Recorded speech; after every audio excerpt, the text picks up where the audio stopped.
What's up, guys? Happy Friday, May 17th. We're going to go over some NRFIs, go over a few picks. Yesterday was 1-1, brings us to 8-3 overall since doing these videos. So not terrible. Got juice yesterday. Small slate, was what it was. Didn't have any picks as far as game picks yesterday because I didn't like them. But going to look at some NRFIs. Got the sheets, got them on the actual spreadsheet for you guys today. I did post them on X too, the actual photo. So follow me on X. The username is down here in the bottom corner.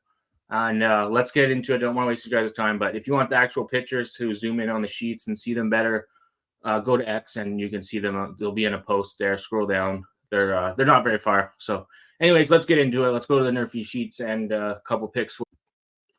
All right, so here we got the first sheet. This one shows the starting pitcher. The away pitcher is in yellow. The home pitcher is in red. First game of the day, we got Pirates going against the Cubs. Yesterday, a 2-run home run in the first inning did kill the NRFI, but Paul Skeens going. He made his first start in Pittsburgh, was pretty solid for the first couple innings, and then gave up some walks, and then the bullpen came in. They gave the rest. So his ERA is a little inflated, but he's so far he was one. He's his first inning of the season was great. Has got some strikeouts. He's 1-0 to start the season on the NRFI.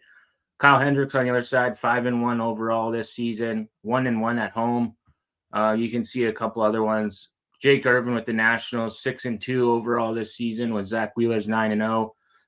So there's some good names on this list. John Means, it looked like it was supposed to be Cole Irvin going for Baltimore, but I think I'm seeing John Means now, so he is 2-0 to start the season. Bryce Miller is 8-0 all over overall. So going to be looking at a couple of these. Let's go to a few.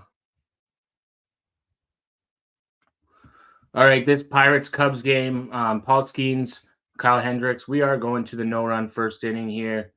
I like this one a little bit more than yesterday because the wind is actually blowing in at Wrigley Field this afternoon. So that is going to help. We got 6 to 7 mile an hour winds blowing in. There is still some humidity in the air, but temperatures in the mid to high 60s. Hoping that the wind blowing in keeps the ball in the air a little bit. As far as first inning stats here, the Pirates batting 192 in the first inning over the last 2 weeks. Let's see, we'll go with the Cubs versus Cubs. Cubs were right in the middle of the pack here.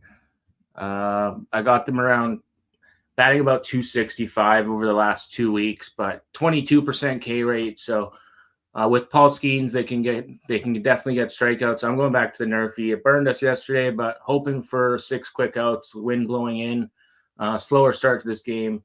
Hopefully for a little bit of a pitcher's duel would be nice to start this one out, and then whatever happens after that, it doesn't really matter. As long as we get a first inning NRFI, I'm good.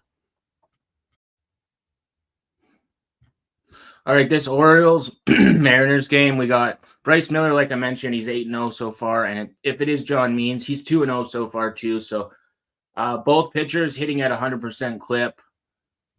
I actually don't mind this one. The Orioles, wrong one. The Orioles are kind of struggling right now to hit right-handed pitching. I don't expect this one to be crazy in the first inning. My only concern would be a first inning home run, really, but Baltimore is striking out about 27% of the time in the first inning. So over the last 2 weeks. So that's the only thing. They do have a decent average, but some of that average is due to home runs. The Mariners on the other side, they are one of the top 10 teams as far as worst average. They're actually hitting 163 over the last 2 weeks in the first inning, 36.2% strikeout rate. So I think in this game we got to go with the NRFI here, hoping for another slow start. I mean, the wind shouldn't be a huge issue. It's more of a crosswind. We don't have an outward blowing wind, so hopefully that helps a little bit. But I'm hoping just the pitchers get this one done. All right, Mets Marlins here. Once again, pretty good NRFI record here. The Marlins, okay, the Mets batting 178 over the last 2 weeks in the first inning, 26.5% strikeout rate. Miami is batting a little bit better, but they're batting in the 270 range over the last 2 weeks, but they are striking out over 31% of the time. You got two pitchers here going. Christian Scott, he's only had 2 starts this season so far. He's 1-1 on the NRFI. And then Jesus Luzardo, 6-0.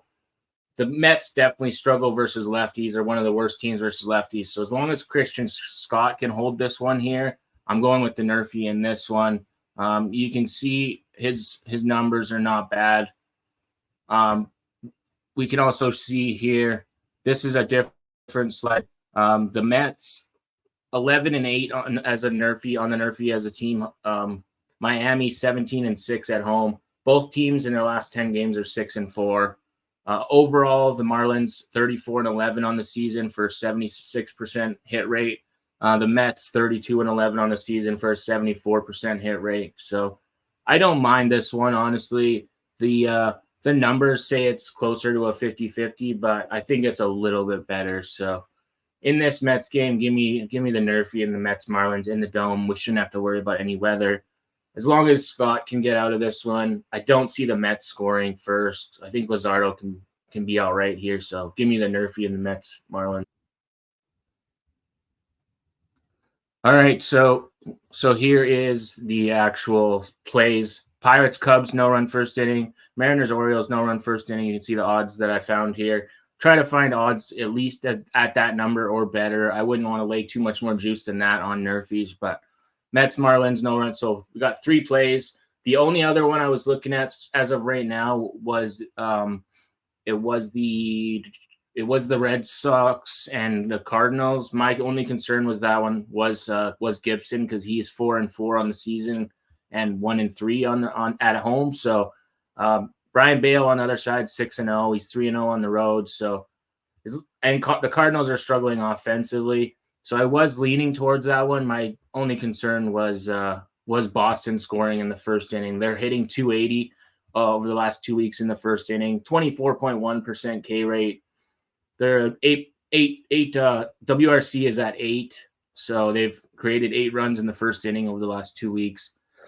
St. Louis on the other side, hitting 234 with a 23.1% K rate over the last 2 weeks in the first inning.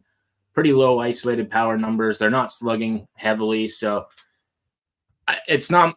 I don't really have concerns with the Reds, with Brian Bale getting the Cardinals out of it. It's more Kyle Gibson getting the past the couple top guys in the Red Sox. So I was leaning to that one. And then I was also doing no teams not to score in the first inning. So the Nationals and the White Sox, 2 of the top no first run scoring teams in the league. The Athletics and the Cardinals. So if you just put those 2 together, or those 4 together, those teams only. So you're taking, it's basically a half NRFI. You take those ones, you get plus 156 on those 4 teams. As long as those 4 teams don't score in the first inning, then you cash, obviously, right? So it's a plus 156. Then you're sweating out 3 outs for each team. So Nationals, White Sox, Athletics, Cardinals, all just got to get three outs in the first inning without scoring a run, and you'll cash that one. So it's like a half NRFI type parlay.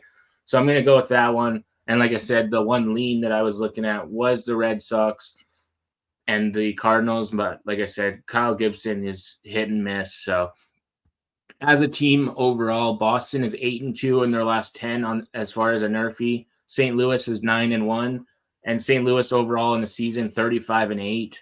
Boston on the season 28-16. So they are 15-6 on the road, though. That's, if this was in Fenway, I would probably stay away from it. But because it's in St. Louis, it might help a little bit. My only concern is Tyler O'Neill really hitting a home run off Kyle Gibson in the first inning. That would be my only, maybe Devers, but more O'Neill versus a righty. So anyways, that's what we're looking at for the plays. Once again, here is the NRFI sheets. They are posted on X. You can see here is the pitcher one. They might be hard to see. I'm not exactly sure. Once again, here is the plays. All right, that's all I got for you guys today. Don't forget to like this video, subscribe to the channel if you found some value. Like I said, the picks, the actual sheets are posted on X if you want to see them and actually go through them a little bit better. We got 3 plays pending for today. 1 lean, and then the half NRFI at PlusMoney. So 4 plays overall, and then the one lean. I don't have any YRFIs for today. I was just looking at a few games, but gonna start the weekend off somewhat slower. Not gonna go too crazy on a Friday. It's a big weekend ahead, so slow and steady wins the race. So either way, don't forget to subscribe to the channel. Drop your picks, questions, concerns, anything in the comments below. And like I said, like the video and subscribe to the channel. Turn notifications on if you haven't done so.